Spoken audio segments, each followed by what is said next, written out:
SUV brings new levels of driving enjoyment to the all-electric space. Right now, Subaru is offering interest rates as low as 0.49%.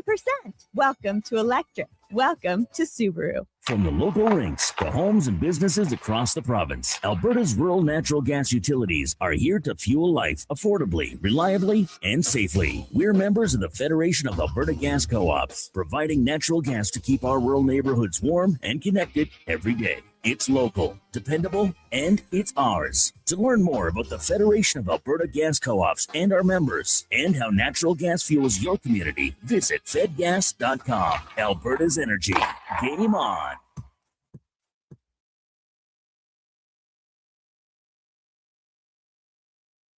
You need the lowdown? It's with Lowetide right now on Sports 1440. Presented by Wolf GMC Buick. We're making it easy. WolfGMCBuick.com.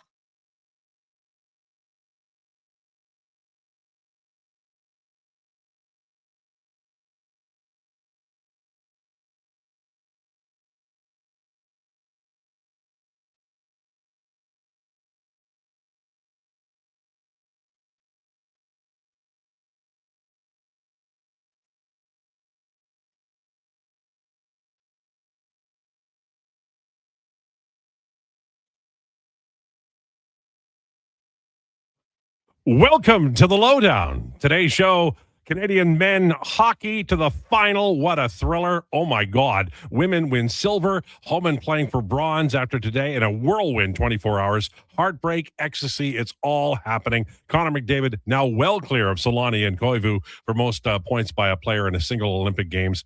What a pass. Ridiculous. All right, the Lowdown is brought to you by Wolf GMC Buick. Family-owned, community-driven. We're making it easy. Visit wolfgmcbuick.com. As you know, we're live on YouTube and Sports 1440, sports1440.ca, iHeartRadio, and Radio Player Canada. After the show, we're on Apple and Spotify podcast. We tweeted out on X, and we'll get to Blue Sky. Don't worry. Twitter at Lowetide, at Declan Krueger, at Mac McLennan, and at Donovan Paulson.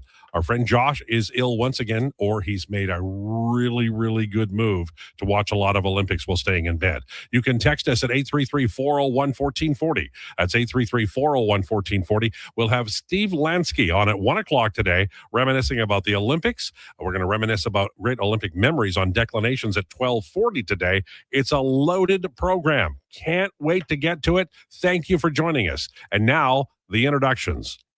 He was a complete professional yesterday when the USA women scored in overtime, gave the score immediately after, delivered a strong sports update. Very, very well done. Ladies and gentlemen, it's Mackenzie McLennan. Well done. Thank you. Thank you very much. And the fact that you were that close to being able to tell the three of us that we were wrong forever. I know. Was that close. I could almost taste it. Man. Yep. That would have been a good one. That would have been something we would all remember you for. And now? Okay. He does his best work when there's blood in the water. He causes online and on-air churn like you wouldn't believe. But he backs up his opinion with a cascade of logic and reason. And most of that is true. Ladies and gentlemen, Donovan Paulson. Donovan Paulson. Thank you, Al. I mean, it was very positive until the end. And I want credit for that. As per usual. Mm-hmm. It's kind of your repeating theme here with my intros. Not sure if you saw my newest tweet, but I'm sure that'll get some people fired up. I'm sure it will. The comments to me, seeing as many people as we've seen still talk about this Canadian roster as being this disaster. Guys, they're off to the gold medal game. Oh no.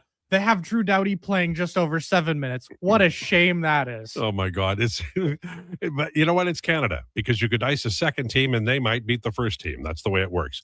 He quit boxing to save his brain, and I'm glad, because he can enjoy the good things in life like that ridiculous pass by McDavid. Ladies and gentlemen, it's Declan Krueger. Declan Krueger. What a pass. Oh, my God. Am I right? So good. So, He's like the impossibilist. Yeah. No, it's insane how good he is at hockey. Like, it's actually dumb. I still don't think we really appreciate it. No, it's the kind of thing that when he's gone, it's the Joni Mitchell song. Don't it always seem to go? You don't know what it got till it's gone. Big Yellow Taxi. Paradise put up a parking lot. I know the words, I just can't say them. By the way, I have a deep purple T-shirt on today. Do you think we could play Smoke on the Water for one of the bumpers? Whatever Okay. you want, All right. honestly. Most of appreciate that. most of the times when you ask us things, like it's whatever you want. No, We'll no, make but it the happen, producer, in this case, Mackenzie, is in charge of the music. So we give her credit or blame, right? but she's done very well, I think. Yeah. I haven't really had any negative feedback No. thus far. So You do not play outrageous music, and most of it slaps, as the kids say. Yeah, that negative you. feedback will be coming in your Nate review from me. fair enough. Fair enough. What all did you ask her during the interview? Because we got a little taste of it yesterday, and now I'm worried. What are you asking these people? Well, in Mackenzie, the interview process there, it was the first time I actually talked to an incoming intern. Okay. I would right. say I definitely. What would you say, Mackenzie? I You wasn't overly enthused. no, Yeah. you weren't. That's What do you what I mean would you're say. not enthused? You Like- were the one asking like the tougher questions. Yeah. I felt like. Well, at some point they got to Yeah. be asked. Like, Yeah, the interview process exactly. before that was, "Do you want to work here?" Yeah. Okay. Like at some Yeah. point. But But Mackenzie's been awesome. I feel like when we were in that interview and I said I listened to Pardon My Take, and then I asked you, who do you like, who's your guy, Big Cat or PFT? Mhm. And then you said PFT and I said Big Cat. And I was like, all right, I think we're gonna get along. And now we're the Big Cat and PFT of this show. There you go. Basically. If I only knew what the hell you were talking Holy about, Lowetide I'm sure wants this to wrap up so I'm sure. badly. this is like me talking about Casey and Finnegan. All right. So here's the deal. 16 medals now for Canada. Canada beats Finland. Finland, my God, you know what? Finland, you never want to play Finland in anything important because they're not the most talented team, but they're really good at suppressing. And boy, did they do a great job of that in the game. Full marks to Canada for getting it done, but let's not go down 2-0 again because that's a little hard on the heart. And Sam Bennett, champion, Stanley Cup champion. If Canada hadn't come back and won that game, Donovan, would we, like, you saw the play, so you know that there was some interference there, stuff going on, but nobody cares. That caused immediately a power play goal by Finland. That would have been tough to overcome. Oh, absolutely, right? That would have been one of the biggest fails in Canada's history, right? Like that would have been right up there. And you can talk about the exact same thing against Czechia. If they would have lost that game, that would have been one of the more outrageous fails in this country's history, right? And that would have made this Winter Olympics automatically an absolute failure. And for a country that really prides itself on hockey, for a country that you look and when you have McKinnon, Celebrini, and McDavid playing together, that's 3 of the top 4 scorers in the NHL right now. Yeah. Like that just wouldn't have been good enough. So, they get it done. They find a way to win that one. But you talk about suppressing offense for Finland. That was, Brandon touched on it briefly, but during Fantasy Frenzy, but I said all morning, this looks like a Lou Lamoriello, Yeah. New York Islanders, New Jersey Devils. It was a defensive clinic until the skill kind of found a way to break through. Right. And they're just, they look for their opportunities and they cashed 2 of them. They didn't get a third one.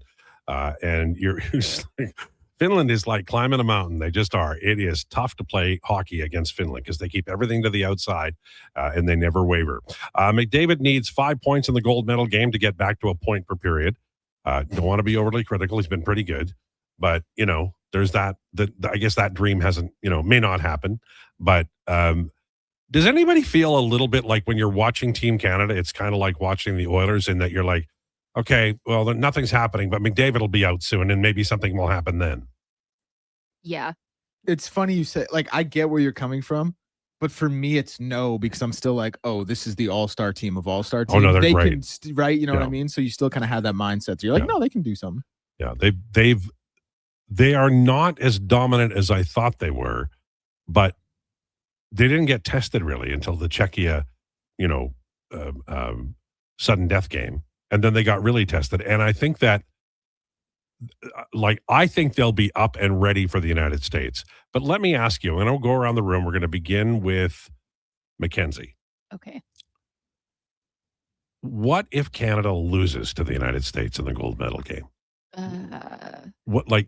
Because State of emergency. I'll just have to get you a little story here. In 1972, the Canada-Russia series was about hockey, but it was about a lot more than that.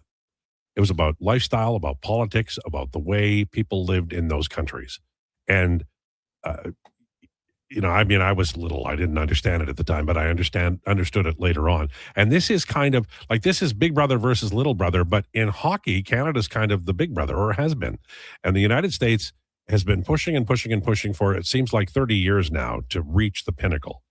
And sooner or later, just based on population, there's going to be a passing of the torch. Do we agree with that? So, Mackenzie, what do you think we'd have a Canadian tribunal where a bunch of politicians got on the train and we went across Canada trying to find out what the heck's wrong with hockey? And that has happened, by the way. Or do you think it'll just be a insufferable moment for Canadians who will leave various social media for at least 2 weeks just to not hear about it? I think it could cause some bigger waves that I don't think any of us really want to see. And it's been building since Four Nations, right? Yeah. I just watched a documentary on CBC that went through the entire Four Nations and like the history of the rivalries in Canada's hockey history and how much weight Four Nations had behind it. I feel like there's just as much, if not more, behind the Olympics right now. And if Canada loses, I believe, like kind of a state of emergency.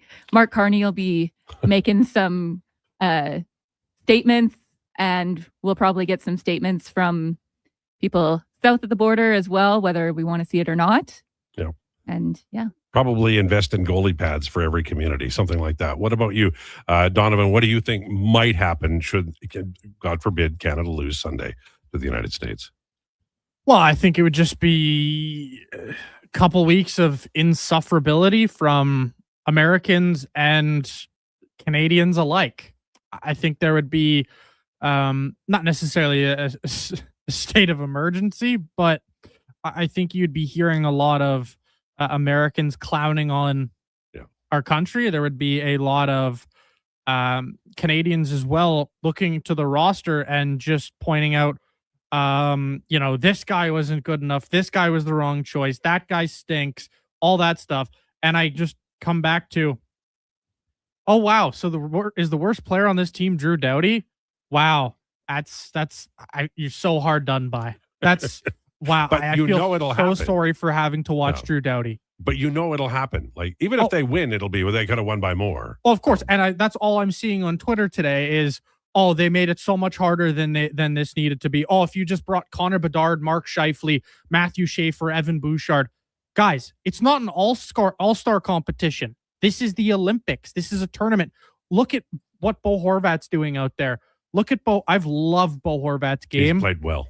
Bo Horvat has played so well. And if you look at the pre-Olympic talks of, oh, why the hell is Bo Horvat on this team? Well, I'll tell you why Bo Horvat's on this team, because he's your best face-off man, great penalty killer, can provide you with some awesome offense, really quick.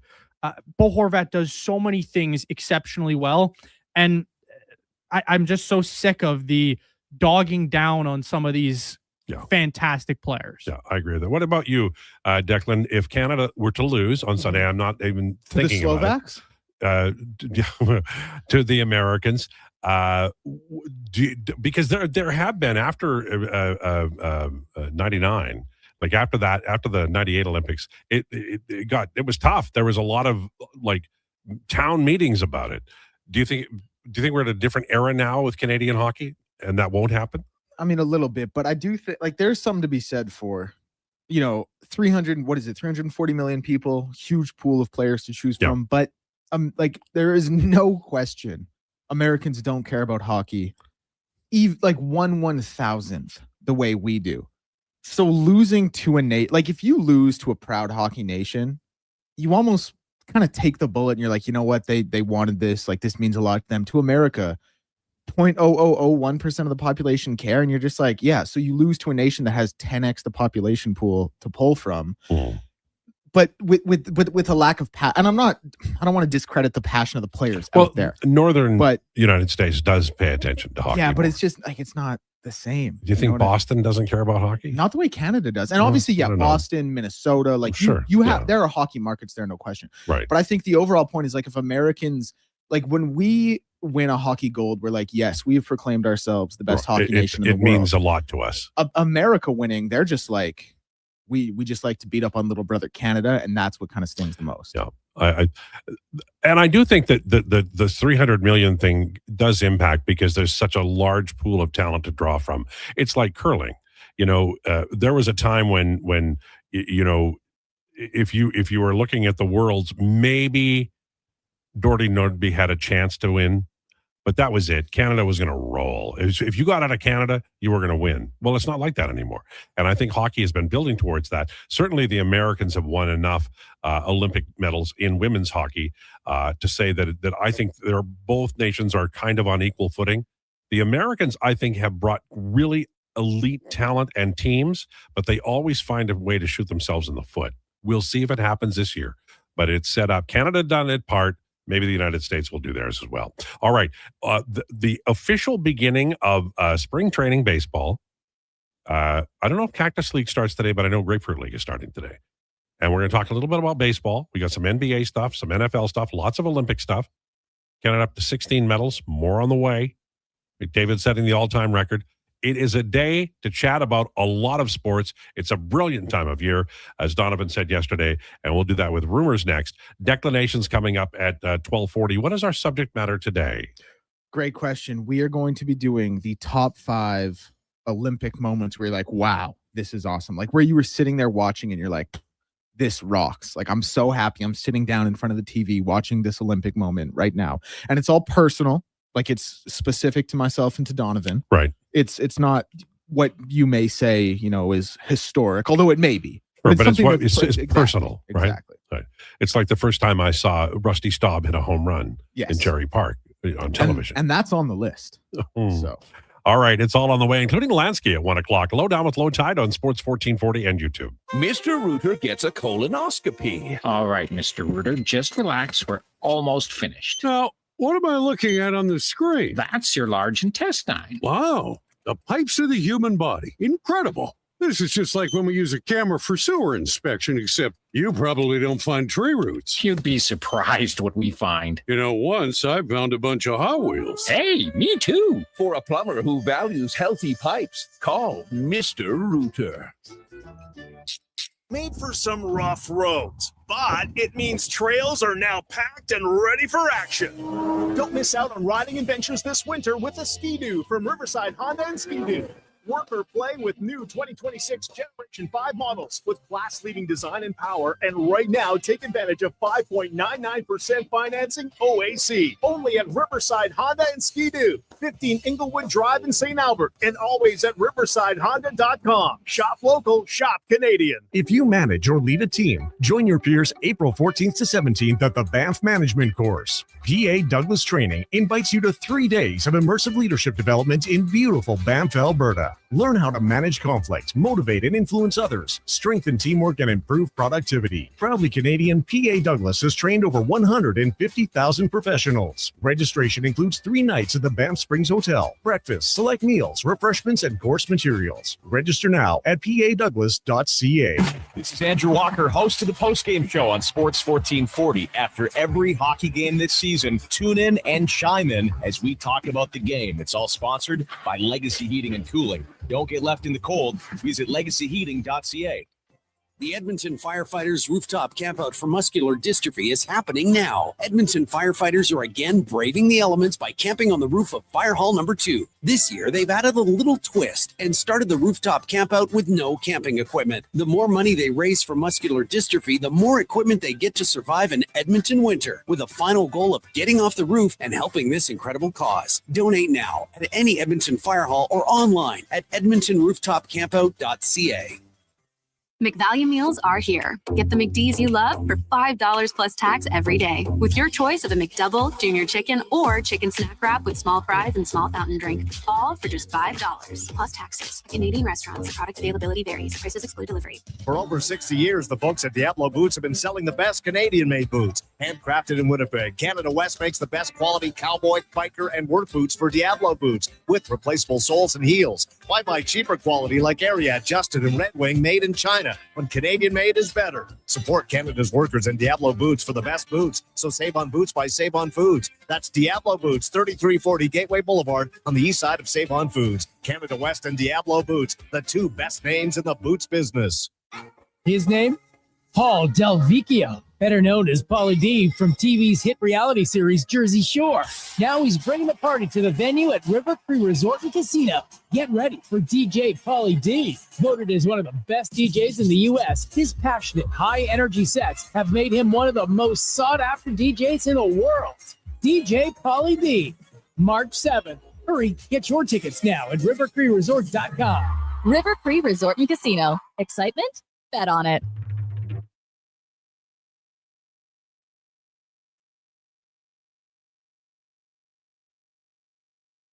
The Lowdown with Lowetide on Sports 1440. Can you fit Sports Encyclopedia on a business card? Presented by Wolf GMC Buick. We're making it easy. WolfGMCBuick.com.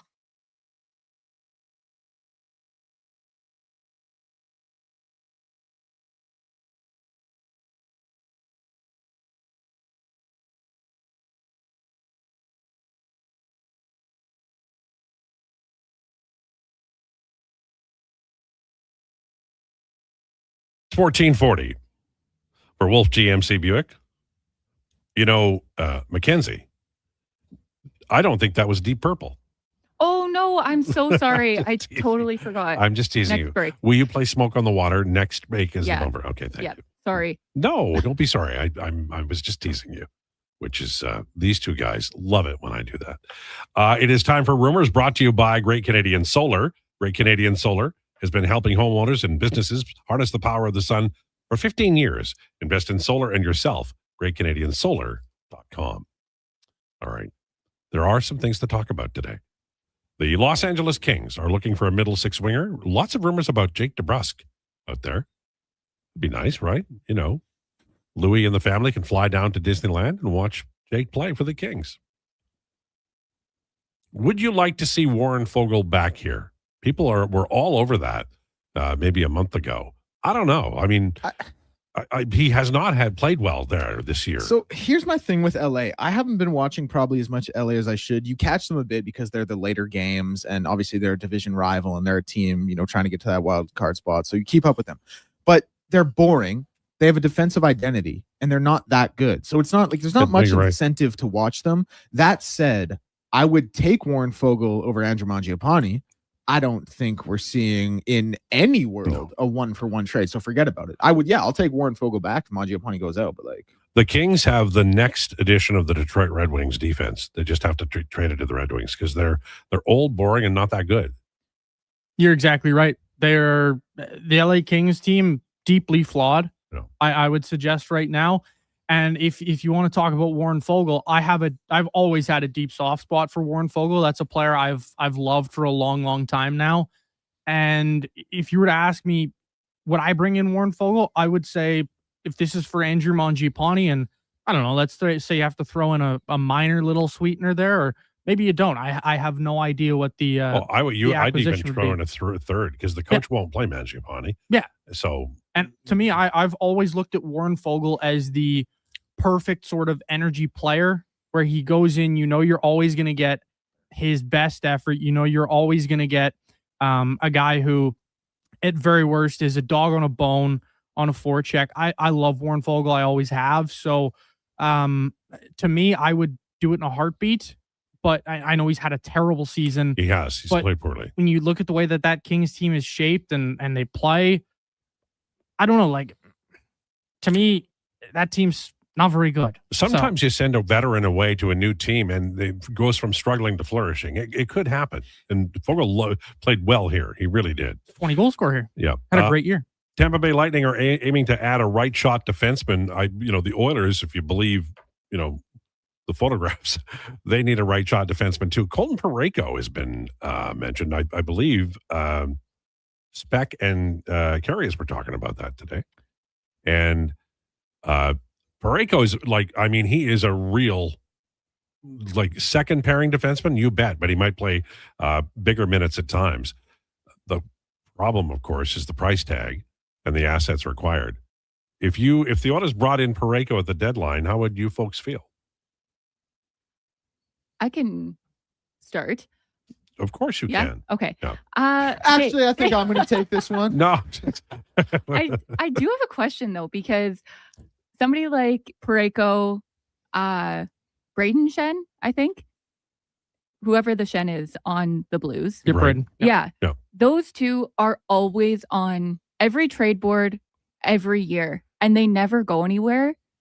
So I refuse to believe it, because I feel like the last 3 years. I get that conversation. I think the reason Parayko and Shen are mentioned a lot is because they're really good players, and St. Louis is out of it this year. But I think he's the guy when you go, God, they need a right shot defenseman who's available on a crappy team, and that's the answer. But he's been a staple of that organization forever. I could see him going to Tampa more than I can to Edmonton. I think it's obviously really, really hard to make that work money-wise to start with. Yeah. But if you're asking me, would I bring in Colton Parayko? I would in a heartbeat. That is it's a perfect fit. It's a fantastic fit. That's a guy who, when need be, can be big and mean. He can, clear a net front. He can be a really good shutdown defenseman on a nice shutdown pair that you put up against the opposition's top opponents. I think the problem with when we look at right shot D-men for this trade deadline, I don't see a lot out there. No, and you're going to get if Parayko shakes loose, I don't know how they can match. And Mackenzie said Tampa Bay, but it might be other teams too. Vegas. We'd see. So the Oilers are I don't think they can aim that high. Honestly, I don't think they can shop those aisles. We'll see, but that'd be a great fit. I don't know what you'd have to give up. Sun, moon, stars. Sidney Crosby didn't play today. Possible for the gold medal game. That was McDavid. He's been impactful in every game. My thought always with this kind of thing is, obviously I'm Canadian. I will cheer for Canada to win. But what I really want is everybody to be healthy and available to play, and in the sense of fair play, and that's what the Olympics is. Everybody gets their shot, and if you fall short, then you accept it and you win. You take whatever medal you get and you go home. And as time goes on, the bronze looks better and the silver looks better and the gold looks better forever. I get that. I think it would be a travesty if Crosby didn't play on Sunday. Do you agree? Be a travesty, but it's something that could be a little out of his control. It's too bad. It'd be devastating, no question. I think you have to look at the legacy, the icon that Sidney Crosby has been for this country, and it would be nothing short of a colossal disappointment. But not a travesty. As long as Canada wins, it won't be the worst thing in the world. But if Canada loses, knowing Sidney Crosby is up in that press box, that is going to be devastating. Right. Yeah, I agree with that. I do agree with that. In baseball, Pablo Lopez undergoing Tommy John surgery. I don't even know why they show up for, I would on January the 10th send a medic out to all of my top starters, the houses, and just check on them. Do an MRI in the garage or something. Because he wait all this time and now he's got TJ and he'll be back in June of 2027. It's an inefficient system for a ridiculous league. They make more money than anything, and all these pitches arrive and it's all upsot. Pretty sucky. By the way, I caught a little of the NBA last night. Oh yeah, such a good league. It's the best. Raptors are a fun team, man. Yeah, they are. It's funny because it's like the NBA right now is the worst it's been probably ever in my lifetime. And it's still brilliant. It's still a fun league. Like again, I don't want to turn this into some like I'm sitting a high and mighty on my basketball porch. I don't even think that's a phrase. But my point being is like I just don't think people really understand how good these guys are. You know what I mean? Because people just don't really like basketball here. They don't care about it as much. Oh, they're great. But like what they can do is so amazing. Yeah. What I love about the NBA is you watch and it's like there was a time where everybody had a center who was 7'1". Well, not everybody, but most. And now it's just pure athletes, and some of them are 7'1". Yeah, no, absolutely. Well, look at Wemby. Right. And so you're just in awe of the individual plays and the great passing and it's I know there are dud teams out there. I know there are teams that if I watch them I'd go, this is garbage on a Tuesday night or whatever. But whenever I tune in, it's almost always there's something I can go, man, that guy's electric. Yeah, and just talking about like the value of the center, like Michael Jordan, when he got drafted in 1984, it was almost like, are you sure about this? Because the center was the position you had to build around. And like Otis Thorpe went after him, Sam Perkins went after him, Melvin Turpin went after, like, so it was kind of thought of as like, what are we doing here? But yeah, just the evolution of what they can do. Crazy. Yeah, it's true. Anything in football? I'm waiting for big, mind-blowing restructuring, free agent trades thingies leading up to the draft. I know we got a little time, but it seems as quiet as the NFL ever gets. Well, yeah. Where are you guys coming on? It feels the quietest it's been for me. No. Yeah, it feels. I mean, all is calm on the Western Front type deal. Like, I mean. You've got to figure that it's going to kind of explode and it at some point. But I mean, I don't know if you guys saw the news. Brandon talked about it in or out this morning with Kevin and Eddie. The Seattle Seahawks are likely moving on from Kenneth Walker. Oh, wow. And not even giving him a franchise tag, which is stunning to me. Like, that is a catastrophic mistake given the injury to Charbonnet. They just don't love running backs in the NFL. It's such a brutal position to play. And you know what? When I came into never the NFL, let your kid play running back. No, when I was a kid, like when I started watching the NFL, the running back was God. Like O.J. Simpson was the biggest star. He was on all the Street and Smiths annuals, and he went like Archie Griffin, I think it was, won 2 Heismans in a row, and he was a high draft pick, went to Cleveland, was more a fullback than a running back, didn't have a great career, but those backs were massive. They were the big story. Franco Harris. In fact, when you talk about Super Bowl teams, they would talk about the running back along with the quarterback and the best wideout. Like they were like all 3 in a row kind of thing. Now it's all about the quarterback and some about the wideout. Very little about the running back, even if they do what Saquon did for the Eagles. You have to be able to catch out of the backfield. And even then, you're just a ticking clock of when are you going to get cut? Yeah. I'm just shocked that they're not even going to franchise tag him with the injury to Sharb and that needing knee surgery. Like, right? Like, is it not just surprising to you that they're not even willing to give him the $14 million 1-year deal type thing? Like, to me, that's shocking given the guy brought you home a Super Bowl, was Super Bowl MVP. To me, it's a massive mistake. And now you're going to draft a guy in day 2 or day 3 of the NFL draft. And that kid is going to be set up for, he's going to be set up for success. But really, if you're not drafting an all that highly pedigreed running back and expect him to be your starter, that's probably not going to work that well. He's going to be there for 4 years, make $700K a year, be a bell cow, then be out of the league. Yeah. Barry Sanders had it right. Before his body just got wrecked, they weren't going to win anything. The NFL doesn't respect running backs. They don't care. And they're a dime a dozen. How many great running backs come out every year compared to quarterbacks? Great. Great. The phrasing of the word.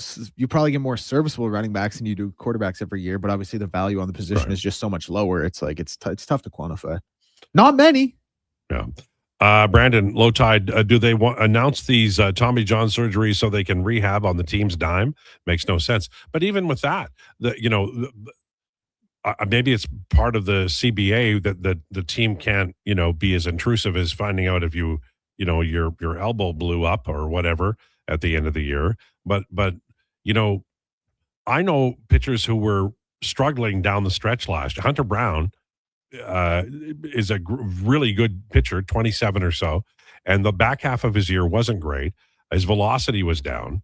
I mean, I'm not saying he's going to have Tommy John surgery this year, but if he doesn't come back with the same sort of thing, then he'll sort of be on a watch. And you see that with almost every pitcher at some point in time, they're not just, nobody goes 10 years uninjured. You're going to get injured.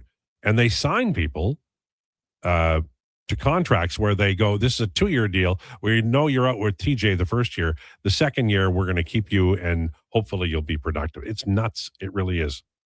Gotta say. Don't you think the best way to summarize TJ is just bleep happens? Yeah. It's just to a point where you're asking the body to do something it's not naturally designed to do. Yeah, exactly. Right. You're throwing way too hard nowadays. You're throwing, the spin they get on the ball, like the emphasis, and you watch the teams who get the highest spin rates and the highest velocities, like the Rays and Dodgers. Those teams just shred arms. Oh, yeah. And they don't care. Like the Dodgers do not care about starting pitching. They've got 11 of them, and they know they're going to lose 6.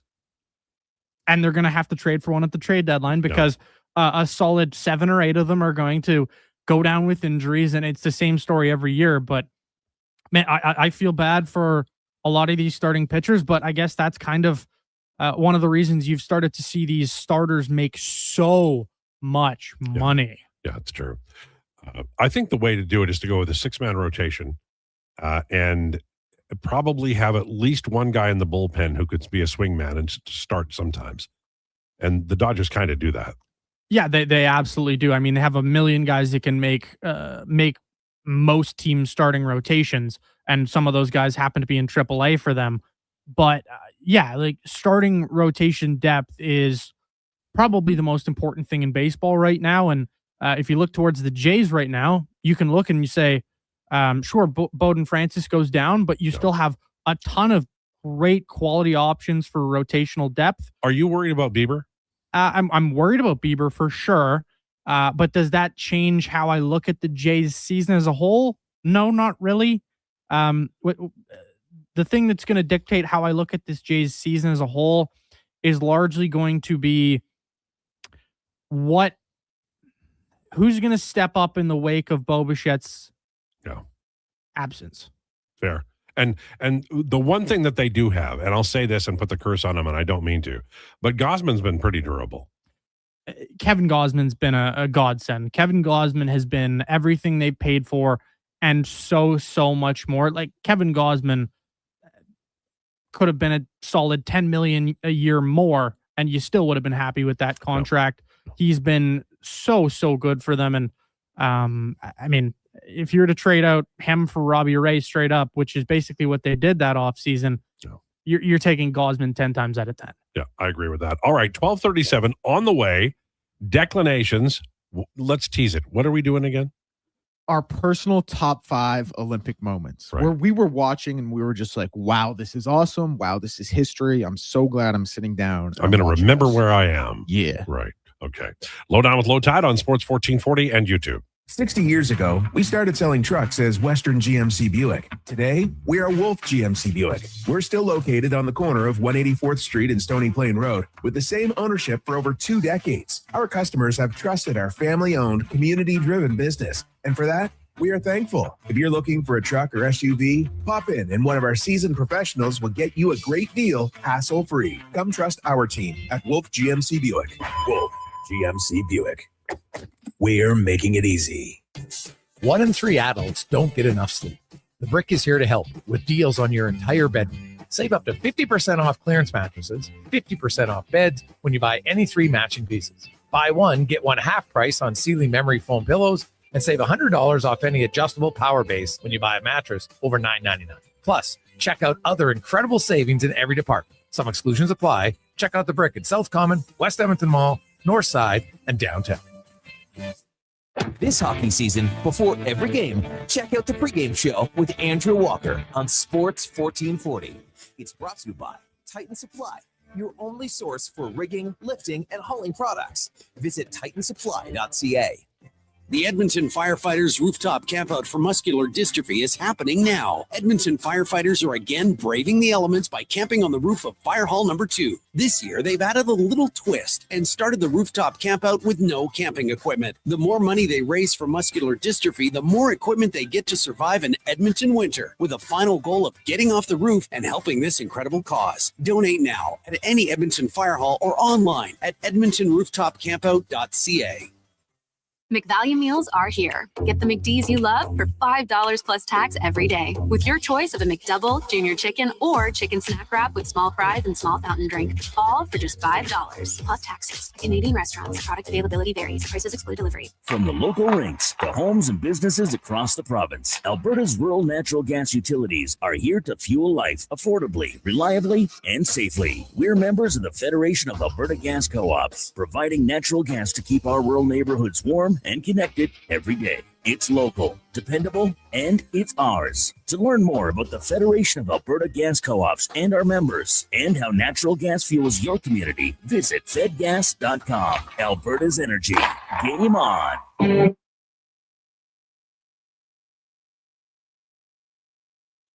He's the only person to win an arm wrestling contest with the Philly Fanatic. The Lowdown with Lowetide, now on Sports 1440. Presented by Wolf GMC Buick. We're making it easy. WolfGMCBuick.com.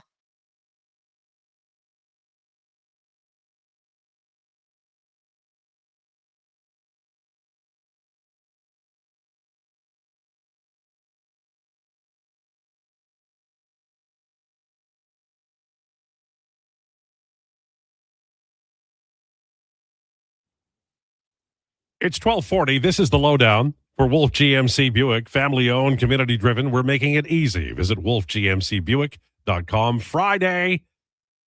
Man, do you know how much work I have to do after the Olympics are over? Simply because I've been doing no work while the Olympics are on. Crazy times. Time for declinations. Presented by Elks Nation. Check out the new website, elksnation.ca. Article, podcast, and more breaking down the green and gold. It's the off season, and it's an active site with lots of content.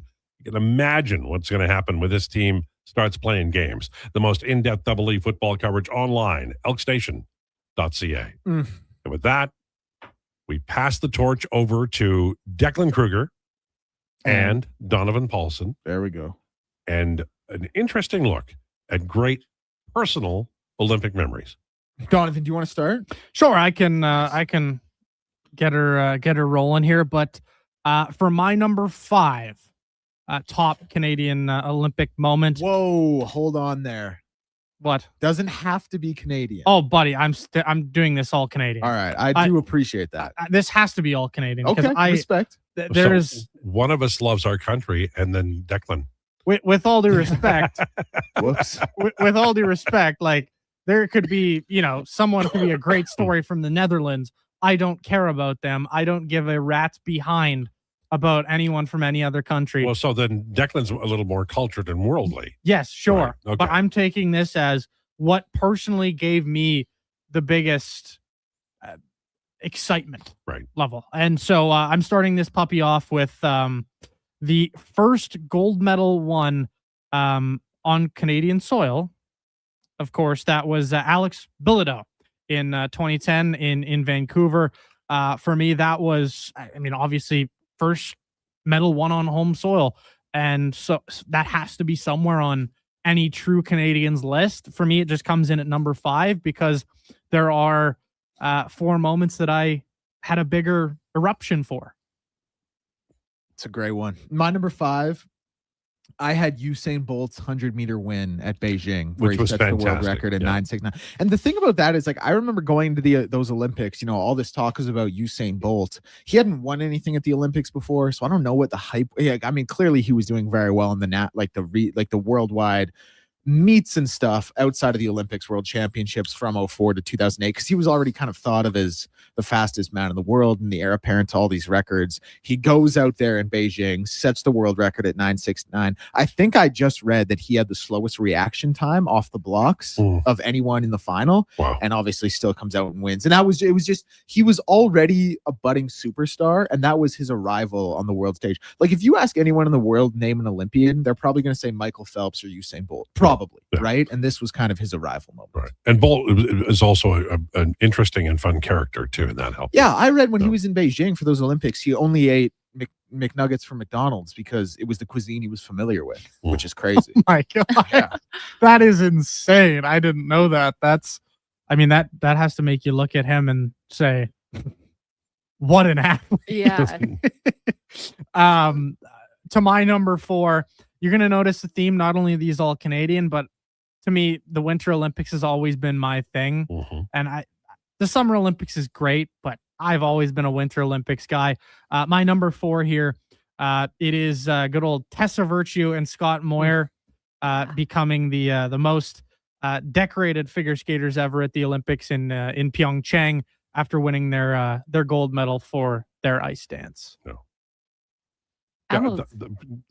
It's interesting, doesn't it? They're all been interesting so far. So sorry to interrupt. No, that's okay. I interrupted you. I rewatch that every single time it pops up on my TikTok. I'm like, all right, I'll watch this Moulin Rouge routine again. They were incredible. My number 4, Michael Phelps's second gold at Beijing in the 4x100 meter relay. So in this relay, when Jason Lezak, do not let the history books forget Jason Lezak, because if there is no Jason Lezak, there is no Michael Phelps, 8 gold medals at Beijing. He was like half a body length behind, I think it was Alain Bernard from France going into that last 100 meter leg. And for anyone who knows swimming, like half a body length, it's over. It's over. And Jason Lezak went out there and won it basically for the United States and kept Michael Phelps' 8 gold medal hope alive. Right. Because there was all this talk like Spitz had 7 and 72. Can he win? Can he win 8? Can he become do it the most in Olympics? And if it's not for Jason Lezak's anchor leg in that race, he doesn't do it. So that one was incredible. Again, I still go back and watch it. That's Inside Sports. That's very cool. I did not know any of that. Yeah. Well done. My number 3 goes off to a team that happened to lose yesterday in the Canadian women's team. It is Captain Clutch, Marie-Philippe Poulin's overtime winner. Amazing. Obviously, I mean, that is, when you look at Canada and the Olympics, that is one of the better moments we've ever had. It doesn't break my top 2 because there is one moment that we'll get to at number 2 that I have a special place for in my heart, and I will never, ever forget. It's just so funny to me and always will be. Love it. My number 3, Donovan, it was his number 5. It's Alex Bilodeau winning gold in the moguls at Vancouver in 2010. To that moment, I had never in my life felt national pride like that. And seeing him win, overjoyed, ecstatic. It was, what can I say, man? It was awesome. And we waited, us older folks had waited a long time for that first win. So didn't get it done in Calgary. No. My number 2, I think you're going to particularly like this one, Al. John Montgomery. Nice. The host of the Amazing Race Canada when he won his skeleton bobsled, and particularly the part I loved. Obviously, he wins the gold medal for skeleton bob, but then he goes and starts chugging a beer. That was one of the best moments I've ever seen on live television. I'm never forgetting that for as long as I live. That guy's always going to be a legend. Not only for his gold medal, but for his, we'll call it performance off the track as well. Just a truly iconic Canadian Olympic moment. Those letters are out there, but that was outstanding. Right. What about you, Declan? My number 2, probably going to surprise a lot of people. It's not number 1, golden goal. It was the golden goal. It was tense, man. It was the golden goal. It was tense.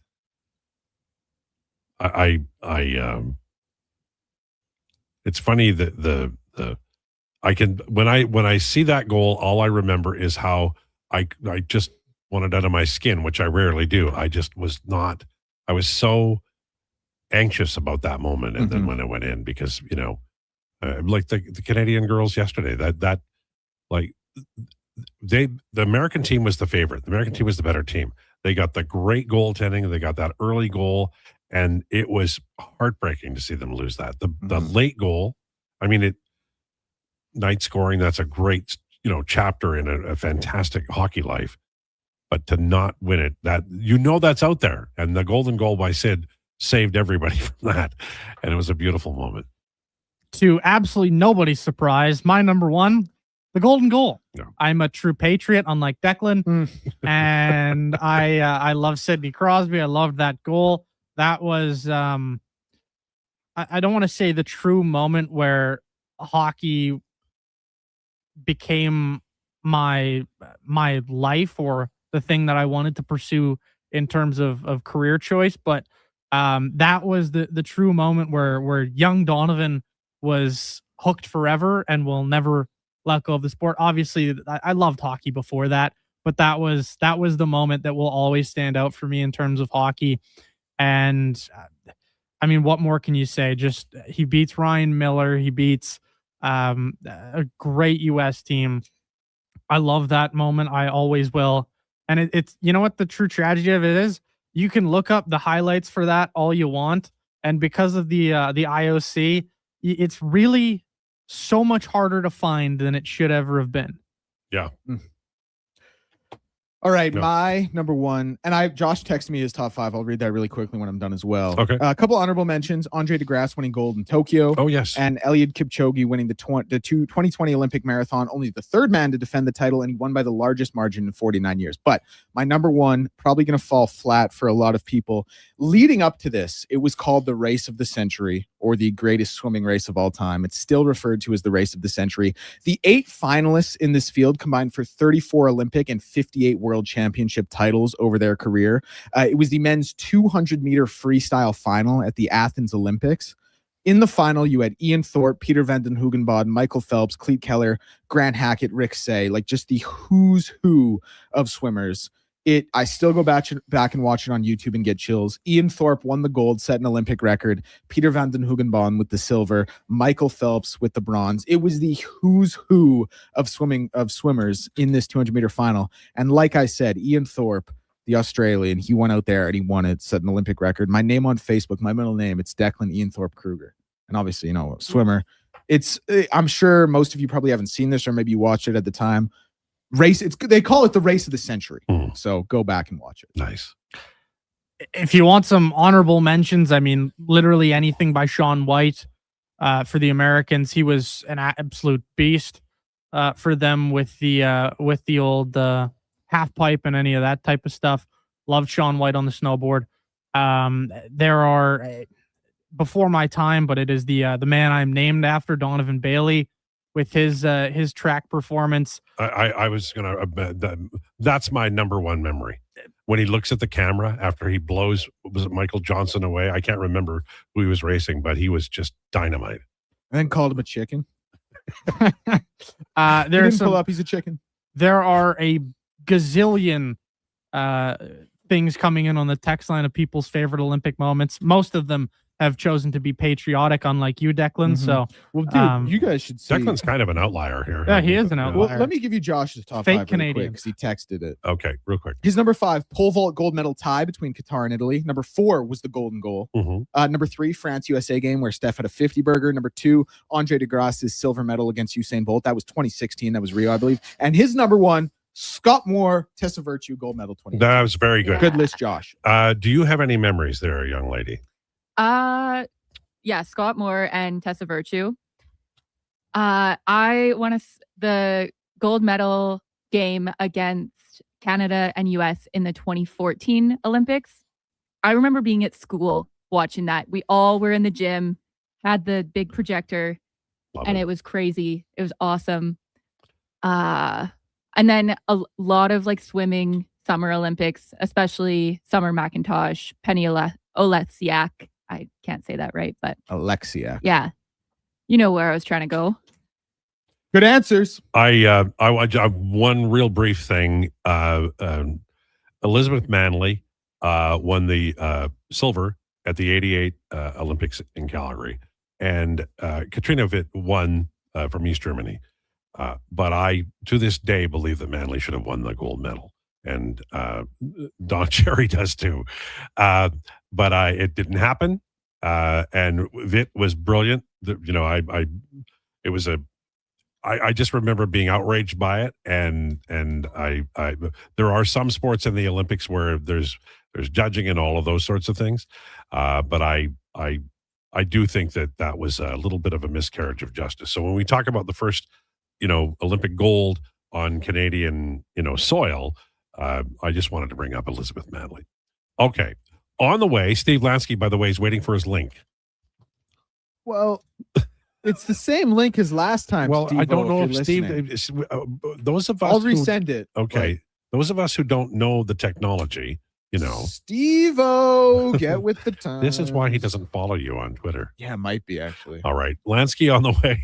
We got lots of Oilers stuff. We're going to talk a lot about Oilers in next hour because we got to a lot of other things. We're going to talk about Parayko. We're going to talk about coffee and much more straight ahead. Lowdown with Lowetide on Sports 1440 and YouTube. It's time for an update with Mackenzie. This is a Sports 1440 update. Brought to you by Custom Floors, Inc. Floors done right for homes or businesses.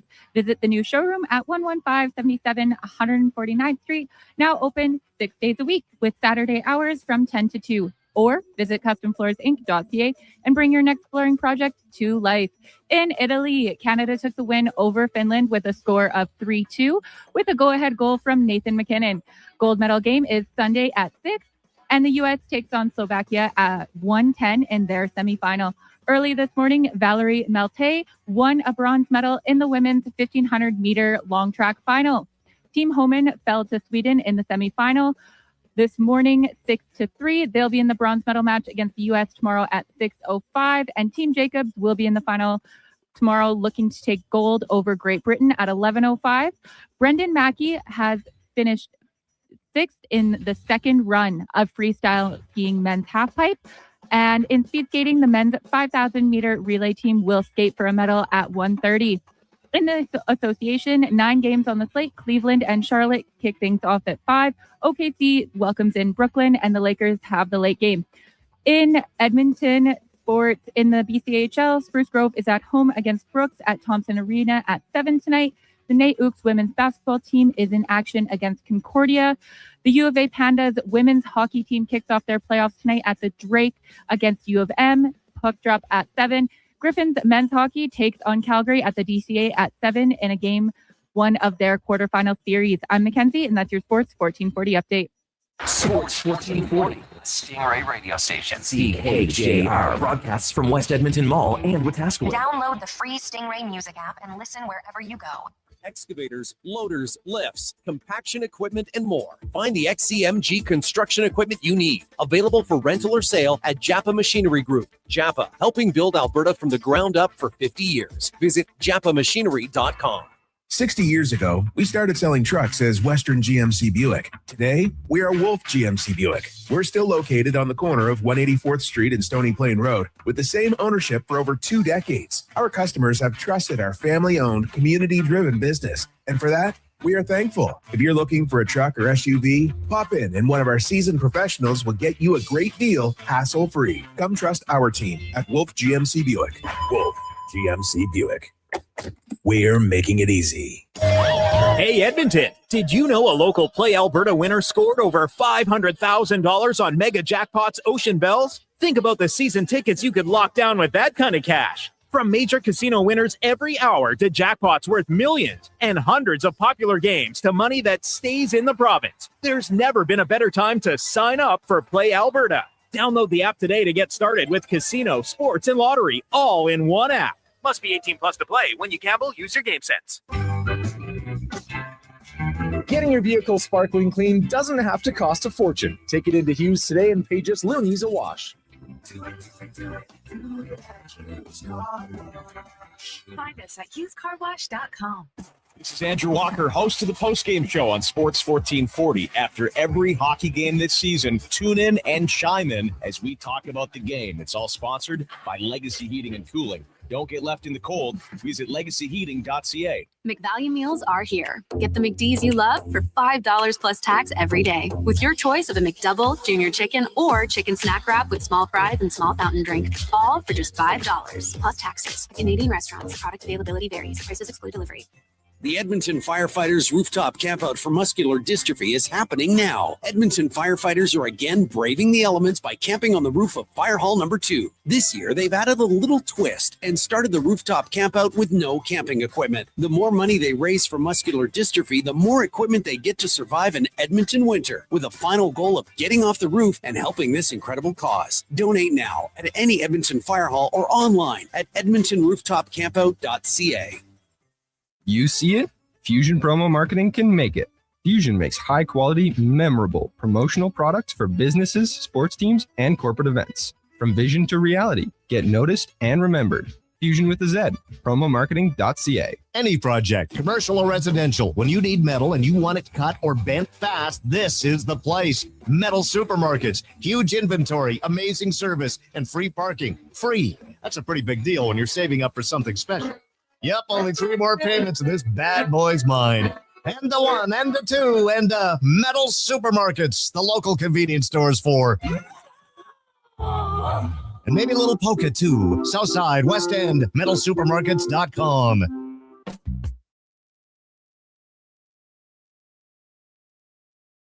You need the lowdown? It's with Lowetide right now on Sports 1440. Presented by Wolf GMC Buick. We're making it easy. WolfGMCBuick.com.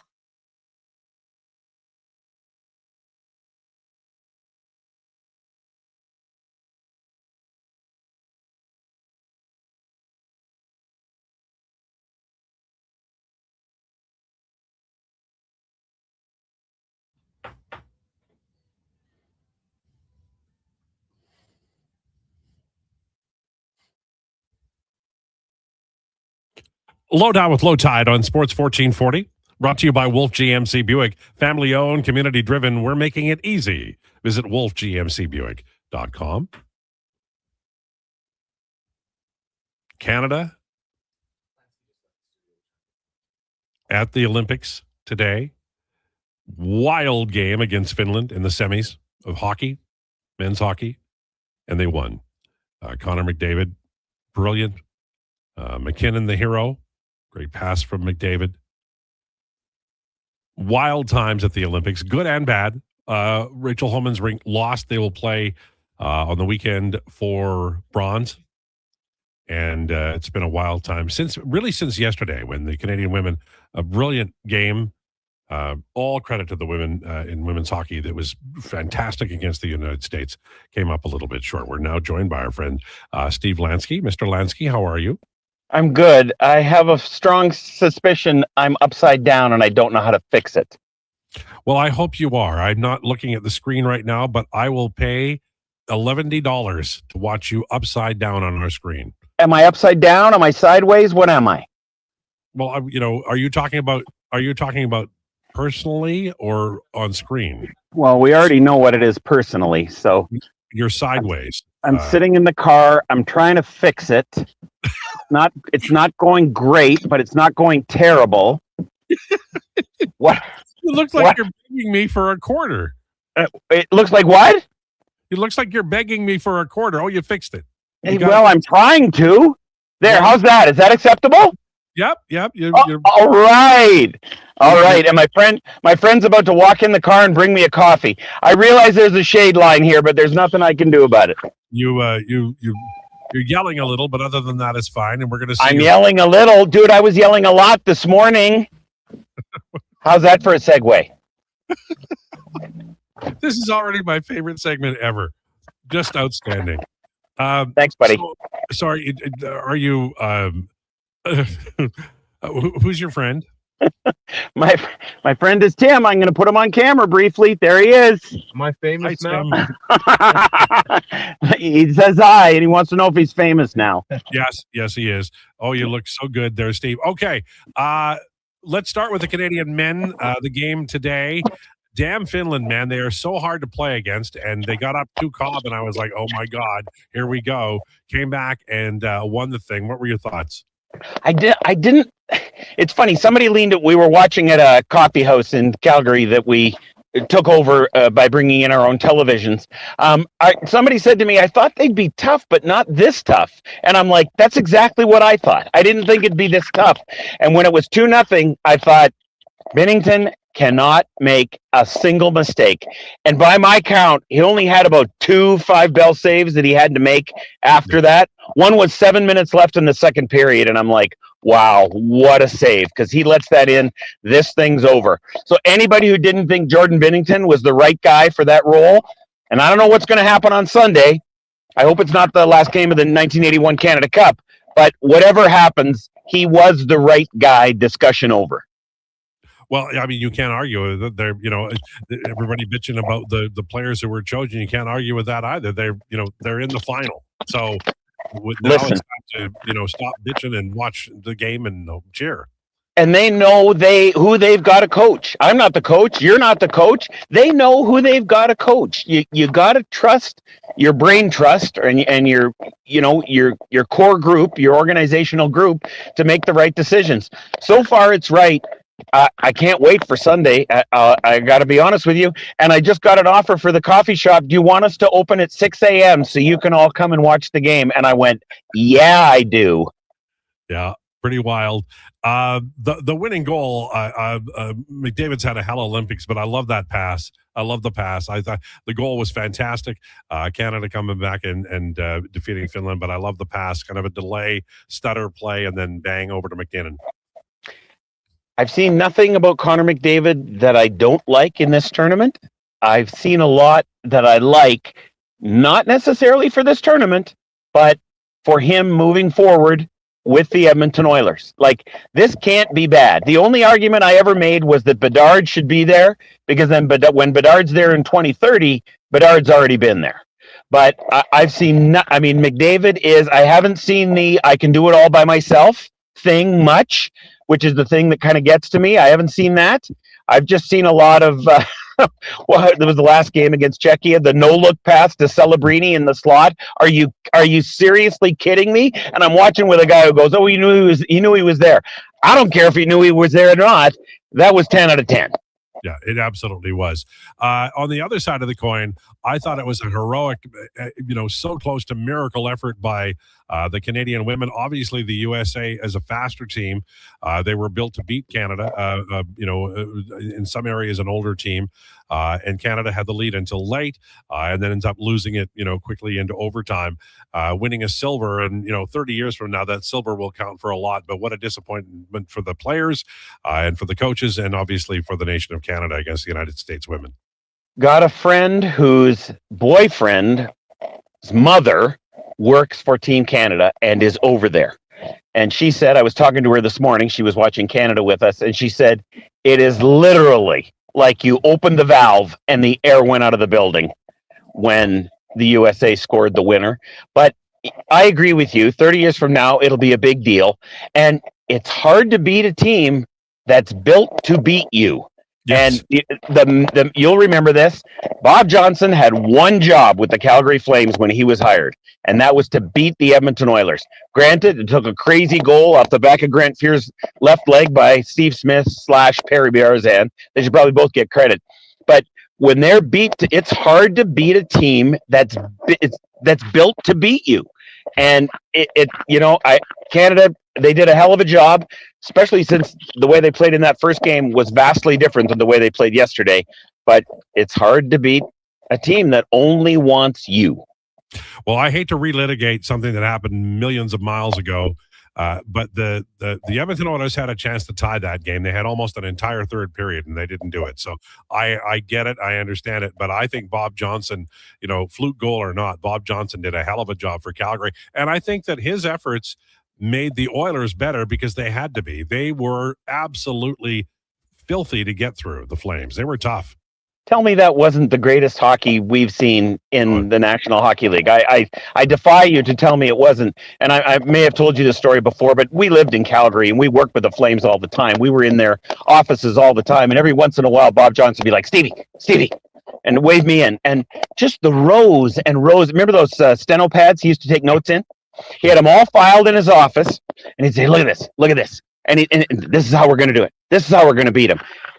Dude, it could have been Sanskrit. I had no idea what it said. But he was so, this is what we're going to, I mean, he talked about it with anybody and everybody. Oilers had 14 minutes to score, and to this day, the only thought I remember having is there's no way they're not going to score, and they did not. Yeah, it was well, you know what? They were a good to great team on their own, right? And they finally won in '89, and I think they earned that over the decade. So now I'm assuming you like barely go to the washroom during these Olympics. So how much work do you have piled up at home after the Olympics are done? Dude, you have no idea. We're doing a podcast tomorrow morning at 9:00, episode 54 of Inside the Truck. Ryan Lefevre, my bad, the French-English thing, play-by-play guy for the Kansas City Royals. So it's like everything is worked around. So I said to my podcast partner, Paul Hemming, I got tomorrow at 9:00, dude. That's all I got for you. Because Canada could have played in the bronze, right? So I got to be available at 1:00, right? So it's like there's so many balls in the air. It feels like I'm back producing, and I don't hate that. That's okay. I'm not getting a check, but I don't hate it. I can't let you go without talking about this. Blue Jays contract discussions with Max Scherzer have gotten more serious over the last week, and it just kind of brings into my mind, that's by Ben Nicholson-Smith of Sportsnet. It brings to my mind that today is the first day of Grapefruit League baseball, and Alonso's already hit a home run for the Baltimore Orioles. We're starting up again. Well, you must have that in your Google Calendar, don't you? Like it came up this morning. Jays play today. Like you've imported every Jays game into your calendar, right? Please say yes. I don't have a calendar. I'm not the producer. I'm the talent. Hang on. I need okay. Deep breaths. I need some deep breaths. Okay. I'm back. Import it into your get a calendar. Find out what it is to import it and put it in. Then you know when every game starts. Yes, I know when spring's training starts. And I got to tell you, that was the shortest off season in history, which it was for the Jays, right? Because when Joe hit the World Series home run, that was in October, not November 1st. So this is the shortest off season ever. I will take it, and I'm fully gunned. I'll be more gunned on Monday when I've come down from Canada winning the hockey gold medal. Yeah, I'm you're not driving or anything, are you? Not at the moment. I can if you want. It's not going to go well, but I can. No, I just in general. I just worry about the safety of your passenger there, and I wonder, No, just looking at Tim your advanced age on the camera. No, Tim knows me well enough. He's sitting there. God bless him. But I know what he's thinking. God, will this be over ever? And could he possibly lower his voice? Because the car's off. He can't even roll down the window and let some of the sound out. I feel so bad for him. So no, I'm not driving. I mean, that would just put everything in peril. Well, he's less vocal than Mrs. Lansky, because sometimes I will hear her say things to you while you're talking. She says something, then she goes like this. I'm like, too late, dude. It's already out there. You already laughed. You already said it. She's like, I know. I'm so sorry. So this is my life, man. This is my life. No, Tim's a professional musician, so he understands exactly how the whole deal works. Yeah. What instrument does he play?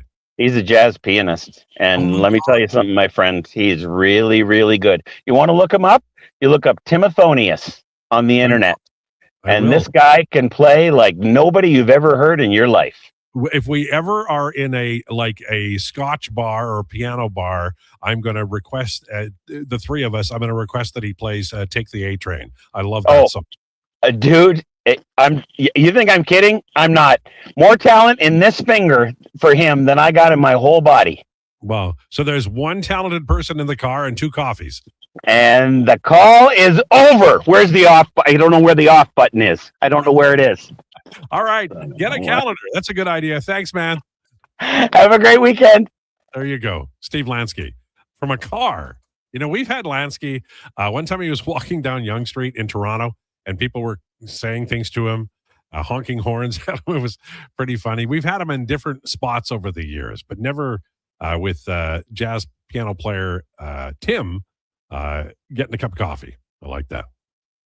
A lot of my buddies have retired, and I think Lansky does it right, where he's very busy doing things that we do every day, but he's retired doing it, so he doesn't have to do it on a timeline. I kind of like that. Like if I came in here and did the show twice a week, whenever I wanted, like at midnight, and there'd be somebody here to produce it. That's sort of Lansky's life.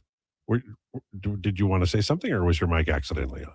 No, it wasn't accidentally on. It was purposely on. I turned both of them on. I wanted to say really quickly. Yes. That I love Steve, obviously. Great interview. That was by far the worst audio we've ever had from a guest. Oh, really? So I do want to apologize to the listeners for that. Nothing really came in on the text line, but I was sitting here watching the levels just go up and down. And it sounded like he was in a tunnel in an echo chamber. It was bad, but great interview nonetheless. Just wanted to point that out. You know, it's funny because ordinarily I pick up on that, but it sounded fine in my headphones.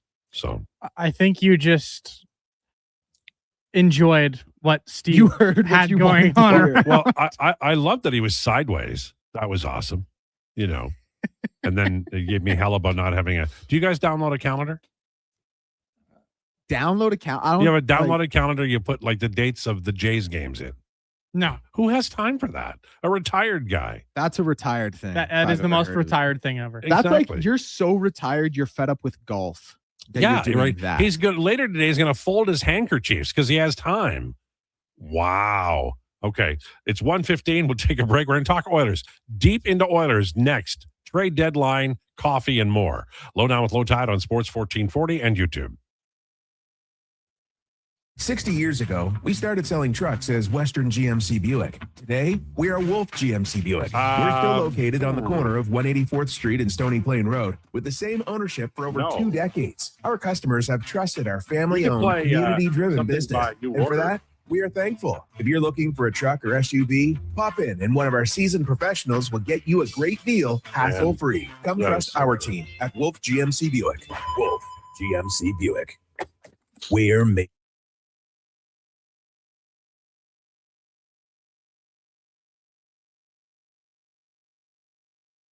David again. Heel McCarr shooting, scores! Power play goal. Was it Reinhardt with a tip in front?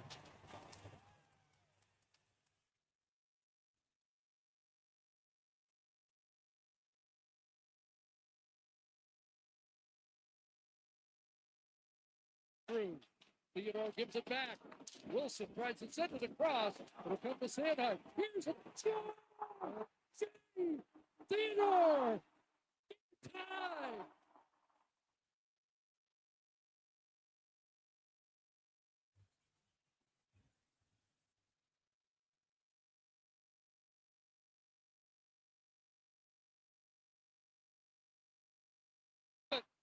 McKinnon!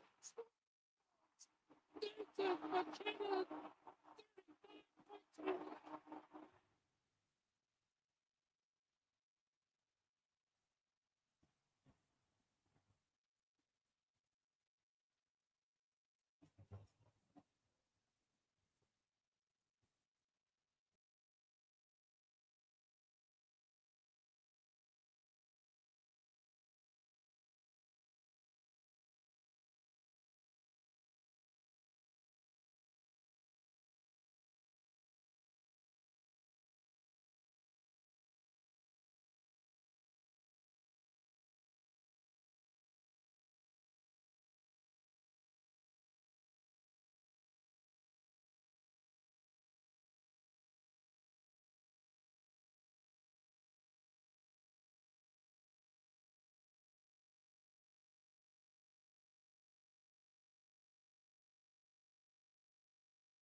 StEdmonton.com. See you Sunday. Something's happening. Something big. The Service Big Share Contest is back, where just by saving money with Service Credit Union, you could win $1 million. From now until the end of April, the more money you save with us, the more chances you have to win. The Service Big Share Contest. Isn't it time to feel good about your money? The Service Big Share Contest ends April 30th, 2026. No purchase required. For information and rules, visit service.ca/win.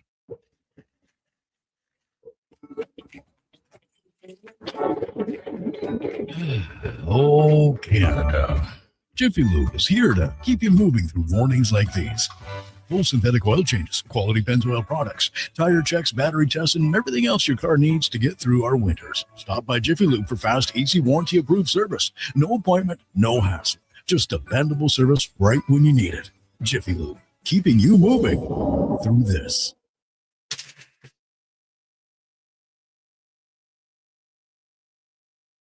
Breaking down the fine art of sports, one rep at a time. The Lowdown with Lowetide. Thanks for checking out Sports 1440. Presented by Wolf GMC Buick. We're making it easy. WolfGMCBuick.com.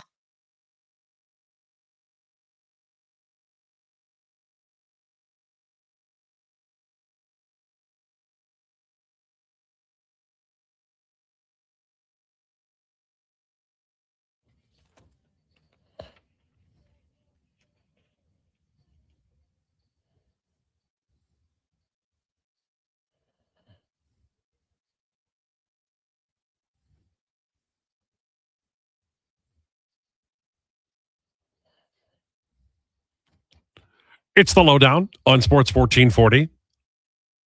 Friday edition. Man, I love that song. I'll probably listen into it, later today. Several versions of it that they've done. They're all brilliant. Lowdown is brought to you by Wolf GMC Buick. Family owned and operated.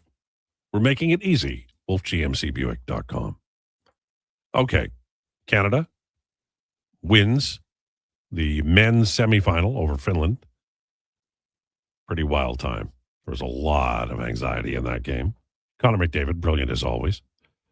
And now the Americans have scored in the first period against Slovakia. So it's one Cobb in that game. I think we all believe that Sunday will be a game that we'll remember for a long time.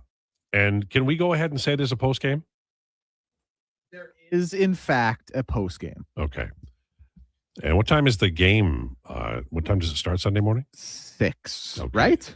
Yeah, so pregame, postgame will be around 9 or so, right? Yes. Yeah. 9:30. It'll be, somewhere around there. Okay. Because this is like one of those that we'll talk about forever, so we might as well start talking about it right away. Mm. Why wait? Especially after the game yesterday, which, was so exciting and so brilliant, and then heartbreaking for all of the, when you go into a game and you're the under person, you're not supposed to win, and then you play that well, you feel like it's a miracle. You've cheated, the fates, and then to have it taken away so late and so swiftly, really, really tough. No sound issues on iHeart. Comes from old guy from the Kootenays. Love the interview from John. Lancey's interview sounded good out here in the real world. Lansky can do a live hit while skydiving. Wait a minute. Does Lowetide not have an iPhone? Is this an iPhone? Can confirm that is an iPhone. Yeah, it's old. I think that looks to be an iPhone 11, which is the same phone that I have. Right. So I don't buy stuff just because they tell me to. They text me all, I'm great. If the phone works, everybody wants to replace everybody, or thing. There was a time in the olden days where if your TV broke, you took it to a guy and he fixed it and he gave it to you, charged you $12, you take it home. Now, you know what people do when their TVs break now? Throw it away? Yeah. Whole world got itself into a big old hurry. Changing words. What? Angry old man Lowetide has come out with a vengeance.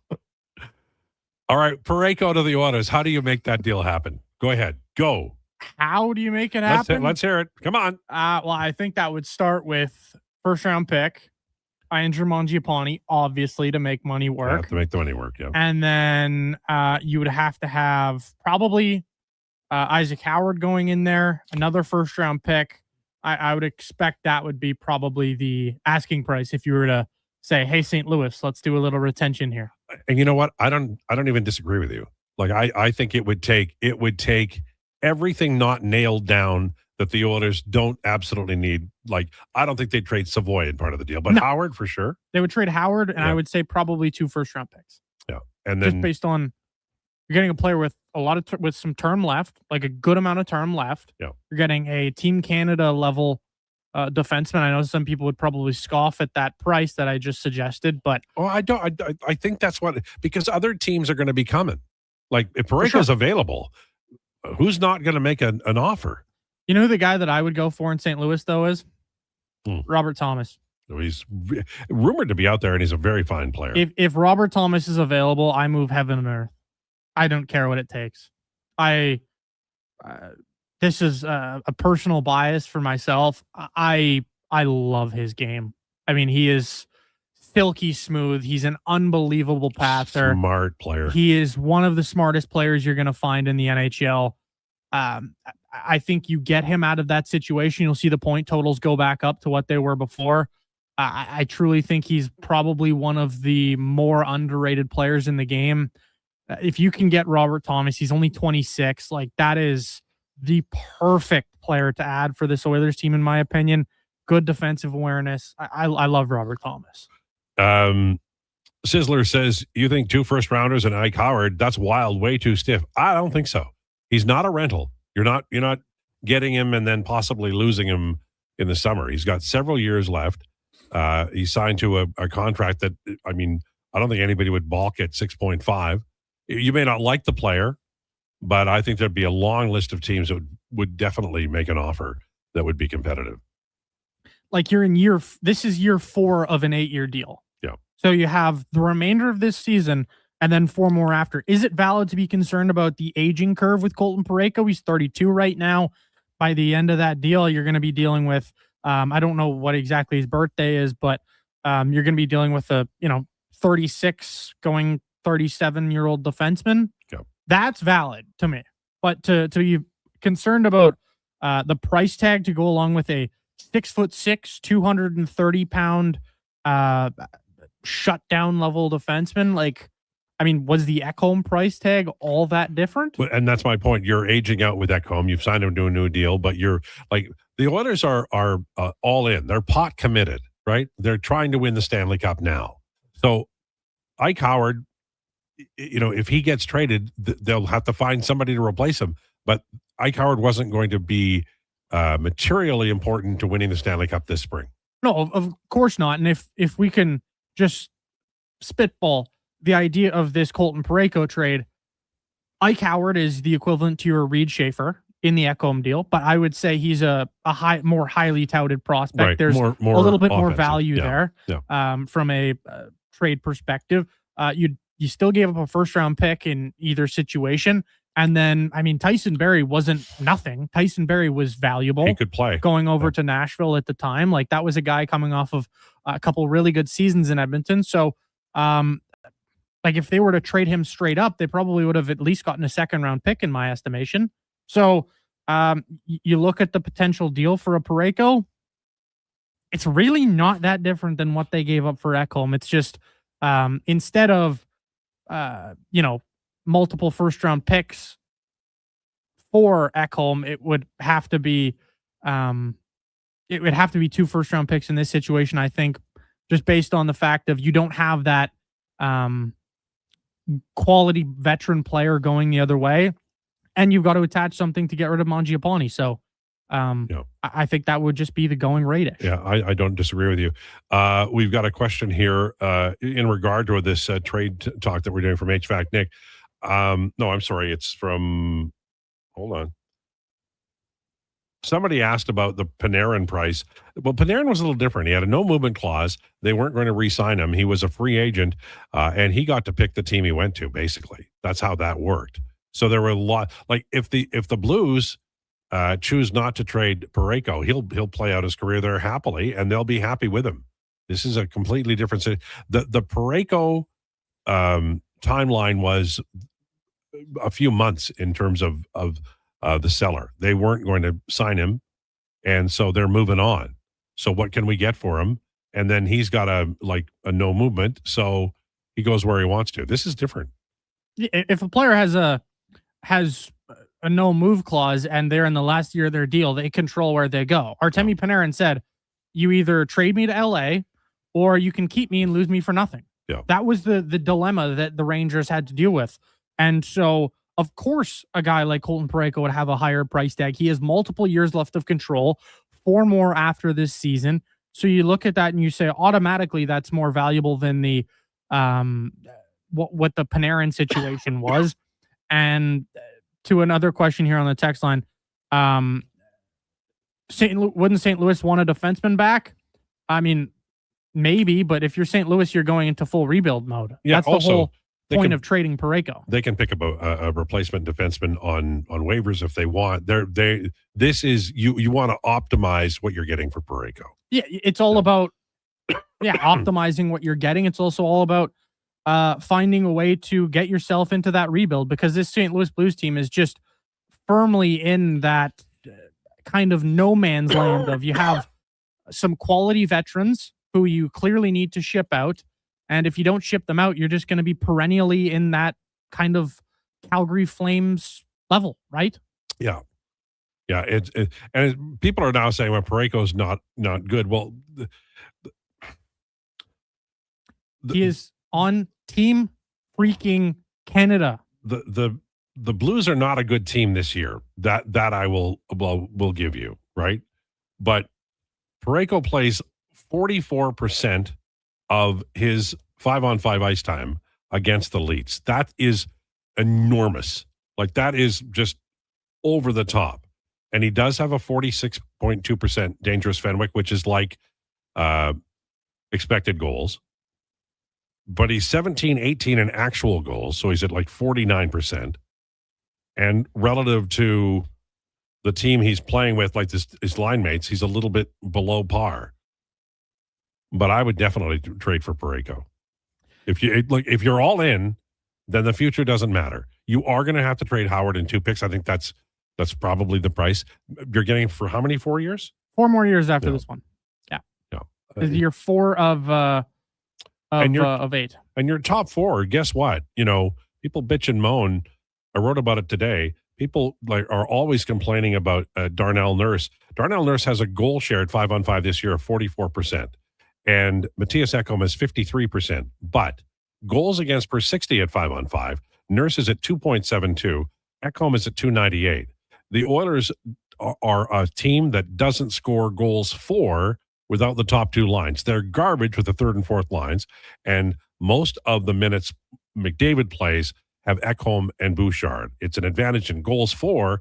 Nurse's goals against per 60 is actually superior to Bouchard and Ekholm, and certainly superior to Jake Wallman and Brett Kulak. Now, the third pairing is very good. Spencer Stastny and Ty Emerson. I like that pairing. I think you can go to war with that in the playoffs. But if they were to get Parayko, I think this. I don't know how they would. I don't know how they would combine the top 4, but I think the top 4 would be substantially better. Like substantially better. Stanley Cup champion caliber defense, I think. Now, having said that, I also think there are going to be a lot of teams making their bid, and I don't know that the Oilers can make the best bid. I don't know that. But it's an interesting conversation, and it's interesting that Donovan and I, who disagree about so many things, are pretty much in lockstep with this. Well, yeah, you can just look at the price tag for various former somewhat similar trades like this, where you have a clear top 4 defenseman with term, a guy who's a clear shutdown D-man. You're going to have to give up a ton, like Dallas the Farmer, Regula, Howard, and a pick. I'm sorry, with all due respect, that's not even in the same stratosphere of an offer that another team's going to give you more. Like in what world does Parayko have no value at a team trying to win the Stanley Cup? Like, if anything, the Oilers management are going to be under more pressure after what we're watching in the Olympics, because if you can't win a Stanley Cup with Connor McDavid and Leon Draisaitl, what the hell are you doing? You might not be qualified for the job. That's why Coffey's here. This team is I wrote about it today in the blog. This is really awful. It is. Okay. So in a decade plus, with Connor McDavid and Leon Draisaitl on the ice together, 5-on-5, or on the ice apart 5-on-5, they're well over 50%. But when the third and fourth lines, when McDavid and Draisaitl are off the ice, by year, starting in 2015-16, here's what the third and fourth lines have done in terms of goal share at 5-on-5. 36%, 50%, 41%, 41%, 38%, 36%, 42%, 55% in 22-23. That was Jay Woodcroft's full season. Then 49%, 43%, not as bad. 43 is not great, but 49 is fine. This year, 35%. How in HE double hockey sticks do you expect to win a Stanley Cup when your bottom six, playing against bottom six, is getting absolutely killed at expansion team levels? That's what the problem is. And that's why Coffey's here. And that's why the trade that they're going to make better be a good one. All right, it's 1:35. We'll take a break. Lowdown with Lowetide on Sports 1440 and YouTube. Whether you're a craft beer connoisseur or more of a wine aficionado, there's always something new to discover at Sherbrooke Liquor, a unique, family-owned, independent liquor store. The selection, incredible. The non-alcohol section is also very impressive. Sherbrooke Liquor, expert, knowledgeable staff with a passion for unique finds. More than just a liquor store, we're a community. Alberta's best, the one and only Sherbrooke Liquor. Wine, spirits, and oodles of beer. Visit SherbrookeLiquor.com. Shoulder pain. It can make even the simplest things like reaching up, lifting a bag, brushing your teeth, or sleeping frustrating. Rotator cuff strains, impingement, arthritis, they're some of the most common issues we treat every day. I'm Grant Fedoruk, and at Leading Edge Physio, our team brings postgraduate training, evidence-based technology, and just the right amount of humor and humility to help you feel better. Because we never forget the most important part, the gratitude we feel for every patient who allows us the opportunity to care for them. Because life shouldn't hurt. When it does, leadingedgephysio.com. Looking for the perfect gift? Give the gift of great taste with a Loca Quality Market gift card. Redeemable at any Loca Quality Market or Loca operated restaurant. It's a treat for food lovers. Ready anytime. Grab yours today at loca.ca. Come for Canada's largest trade shows, the biggest names in entertainment, exhilarating sporting events, and more. And stay for the experience at the Edmonton Expo Centre. Looking for the perfect place to host your next big event? From trade shows to galas, meetings, and concerts, the Edmonton Expo Centre has the space, event expertise, and service to make your next event unforgettable. With over 522,000 square feet of flexible event space, in-house catering, and operational expertise, they bring your biggest vision to life. Learn more at EdmontonExpoCenter.com today. This is Andrew Walker, host of the postgame show on Sports 1440. After every hockey game this season, tune in and chime in as we talk about the game. It's all sponsored by Legacy Heating and Cooling. Don't get left in the cold. Visit legacyheating.ca. Who's that working on the underground utilities over there? All-Star Construction, that's who. What about the street lighting? Yep, All-Star Construction. And the directional drilling, hydrovacking, neighborhood renewal, and telecommunication work? Yep. Since 2009, All-Star Construction has been doing all that and more, shaping and building Edmonton communities for land developers all around Edmonton. That's what All-Star Construction is all about. Get down to Harley-Davidson of Edmonton's VIP Spring Blowout Sale this Saturday and Sunday from 10 to 4. New motorcycles are selling for as low as $12,900. And ask us about the 1-year extended warranty on new and used bikes. Bring your buddies, because when they buy a new Harley, you get a $500 referral credit. For more details, visit Harley-Davidson of Edmonton on the Yellowhead Trail or at hdedmonton.com. See you Sunday. McValue meals are here. Get the McD's you love for $5 plus tax every day with your choice of a McDouble, Junior Chicken, or Chicken Snack Wrap with small fries and small fountain drink. All for just $5 plus taxes. Canadian restaurants. Product availability varies. Prices exclude delivery. Salvi Group is celebrating 50 years of building homes and communities, and we want to share the celebration with you. For a limited time during our 50/50 event, you'll enjoy 50% off select packages. That's special savings, select upgrades, and added value, all designed just for you. Build new or move in sooner at Hillshire. There's never been a better time to call Hillshire home. Celebrate with Salvi Group and enjoy 50 years, 50% off. Visit Hillshire today. Salvi Group, 50 years of craftsmanship, quality, and commitment. What's some non-Nissan drivers here? Soul-crushing flurries today with the low of making you cry. What Nissan drivers here? It's looking absolutely perfect out there. Don't fear the forecast. Get an all-wheel drive Nissan Rogue and get up to $4,500 cash purchase bonus on select new 2026 Rogue models. Built, tested, and trusted to conquer Canada's harsh winters. Visit your local Nissan dealer today or nissan.ca for details. Conditions apply. Visit your local Edmonton and area Nissan dealer for more information. Went from Mr. 305 to Mr. Worldwide. Here's the Lowdown with Lowetide on Sports 1440. Presented by Wolf GMC Buick. We're making it easy. WolfGMCBuick.com. So internet, you can't catch me, boy. I'm overseas at about 100 G for show. Don't catch me, boy. Cause I rap with the best of show. 305 to the death of me. Cremate my body, let the ocean have what's left of me. But for now, forget about that. Blow the whistle, baby, you the referee. You put it down.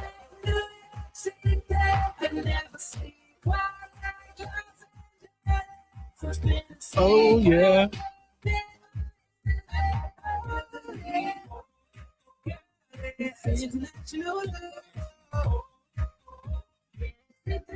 Lowdown with Lowetide on Sports 1440 for Wolf GMC Buick. Check them out, wolfgmcbuick.com. I love that song so much on Friday afternoon. Long after I'm out of radio and working at the front desk at the complaints department at Consumers Distributing, I'll be really good at it. I understand you're upset, sir, but we don't have that model candle television anymore. I'll be so good at it. I will play that song on Friday afternoon just to relive the memories. All right. I want to say a few things about Colton Parayko because he's taken some hits here. And look, I understand that this year has not been a fantastic year. He's at 41% goal share at 5-on-5. That's not good, but the team isn't good. He was at 55% a year ago. Here's some other things about Colton Parayko. He's an older gent, 32. He's at the 78th percentile still as a skater, according to NHL Edge. He's a giant fellow. He can penalty kill. Still got the big slap shot. I would prefer that the Edmonton Oilers not lose Philip Broberg. That didn't happen. But if you're trying to win a Stanley Cup and you've decided not to trade for a center, which we can talk about as well. I mean, if you're looking for a right-handed defenseman, who else is out there?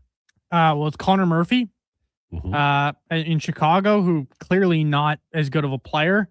You could look towards some even lesser tier guys. Like there's not a lot available in terms of right shot D-men.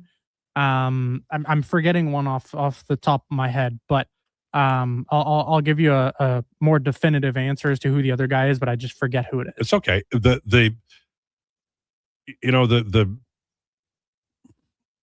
The owners have to make a decision. And like I was thrilled when they decided that they were going to stop signing 11 forwards who are 38 years old. And I thought they were going to play Savoy in a feature role and Howard enough so that this would be his true rookie year. They didn't do that. So they were sort of half committed to a youth movement. And now it's pretty clear that they're they can recommit next year, but this year's development opportunity is done. They're not going to call up Howard and play him on the second line down the stretch here. That's not how it's going to go. So they've had some really nice rookies here. I mean, I like the kid Szymanski a lot, for instance. But if you are where the Oilers are now, and that is you have some legit issues, even though you're a strong Stanley Cup contender, and you feel like right defenseman is the problem, and I'm not saying it isn't. It's been a while since you could say that right defenseman wasn't a problem. Then if you have an opportunity, I don't even know if St. Louis trading this guy. I don't know that they are. He is. They might be. They might not be. I don't know. That's anyone's guess right now, I think. I think you have to be interested if you're Edmonton. You do. Well, you have to be interested in any sort of shutdown right shot D, I think, if you're Edmonton. You have to be interested in Connor Murphy. You have to take a peek at Colton Parayko if you can. I know people are mentioning here on the text line. I'll give you some names real quick. Zach Whitecloud says Nick M. We have Iron saying Logan Stanley. We have Gunner talking Philip Hronek. And then to quickly change little into the center discussion, we have Brendo kind of in my same line of thinking. Eric Holla as a nice little under the radar center ad. Yeah, Holla, I like Holla. I don't know if he's still the player that I think he is. I haven't watched him closely, but last time I saw him, he was good. He's had a good year. He's still the same player you think he is. He's got 9 goals on the year, 29 points. Eric Holla is still fast, really deceptively good face-off guy. I think he'd be a really nice kind of lower cost acquisition to give you a little bottom 6 boost.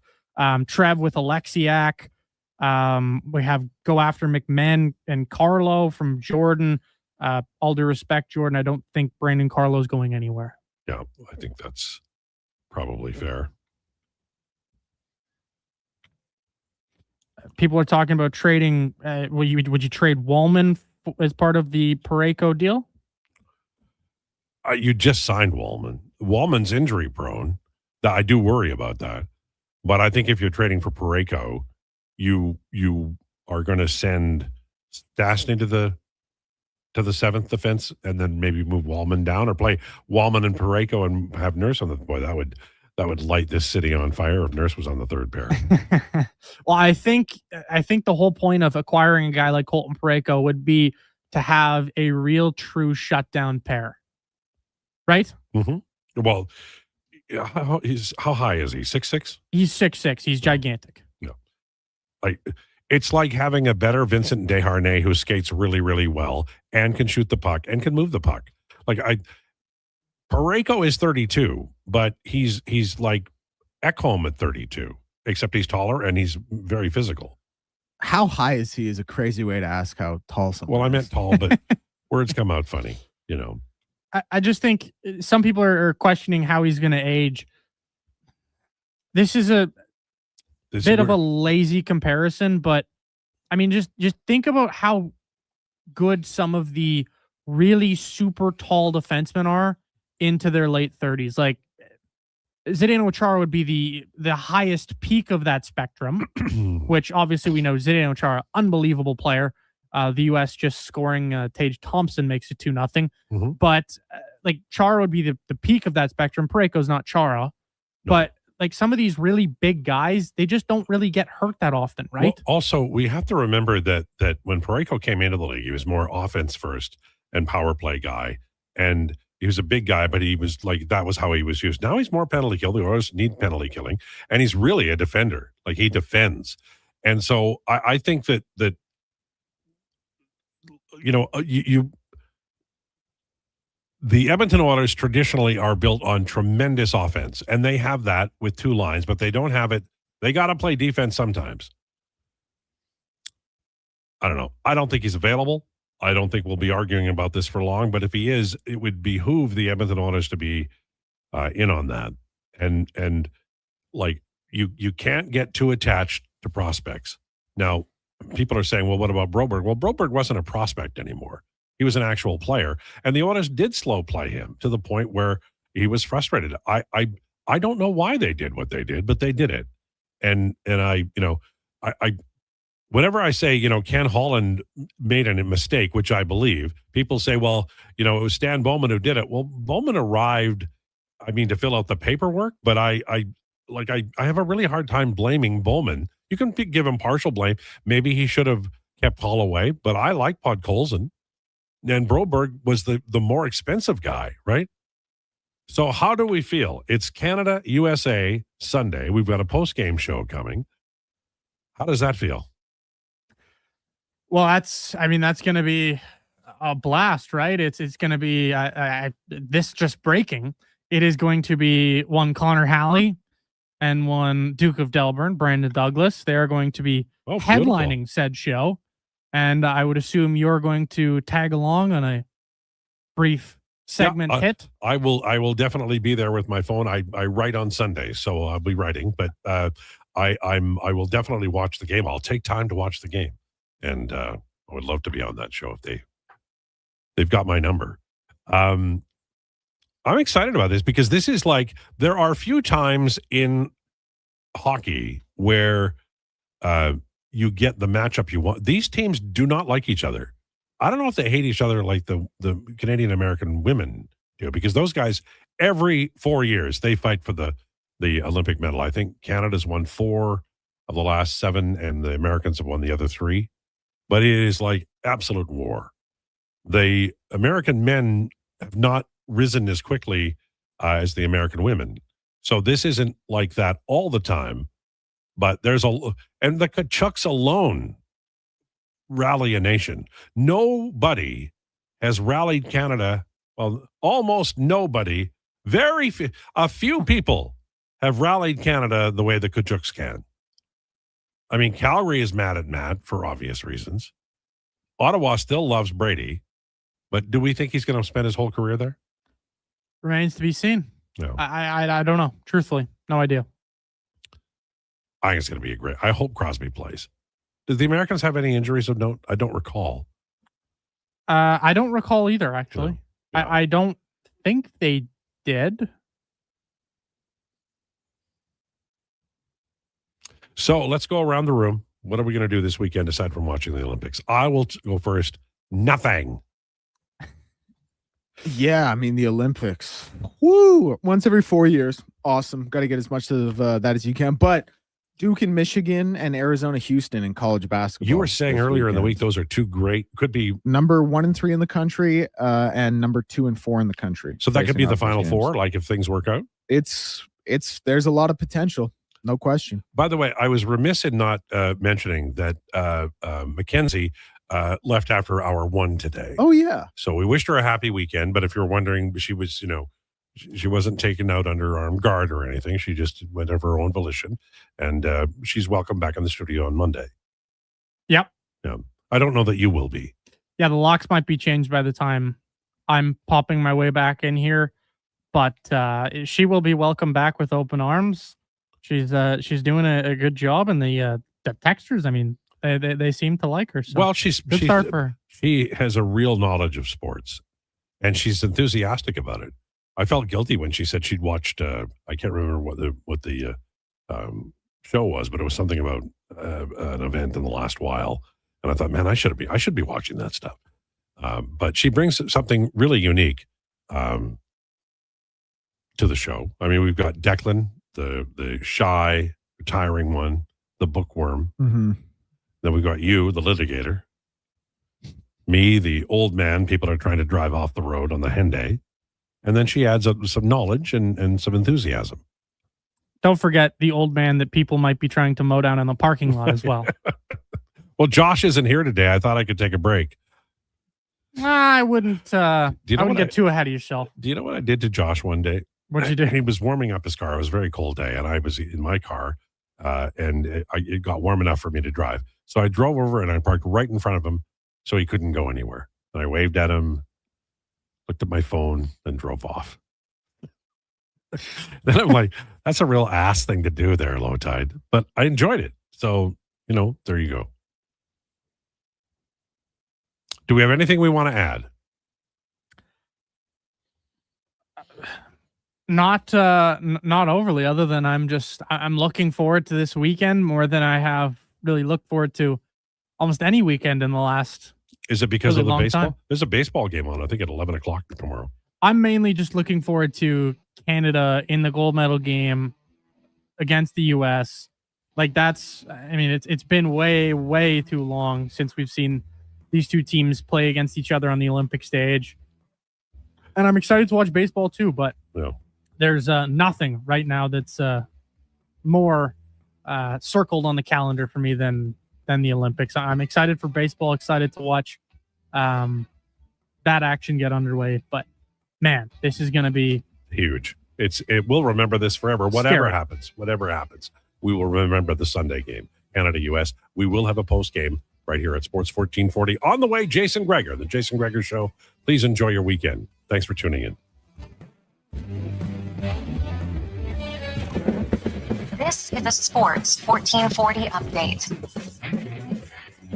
Brought to you by Sean Cunningham of Remax Real Estate. Get the home team advantage for your next move in the Edmonton area. If you're thinking about buying or selling a home, call or text Sean directly at 780-265-0165. That's 780-265-0165. Canada defeating Finland 3-2 in men's hockey today to advance to the gold medal game. The USA currently leads Slovakia 2-0 in the first intermission. 3 Canadian teams running in the 2-woman bobsleigh, including local product Kelsey Mitchell. Earlier today from Italy, Valerie Maltese claimed bronze in the women's 1,500-meter speed skating. And in men's aerials, Lewis Irving and Emile Nadeau got to the first final but did not advance to the second. Rachel Homan's curling team lost to Sweden in the semifinal 6-3. They will play for bronze tomorrow at 6. And a bronze for Canada as Brendan McKay has earned the bronze medal in the men's free ski halfpipe.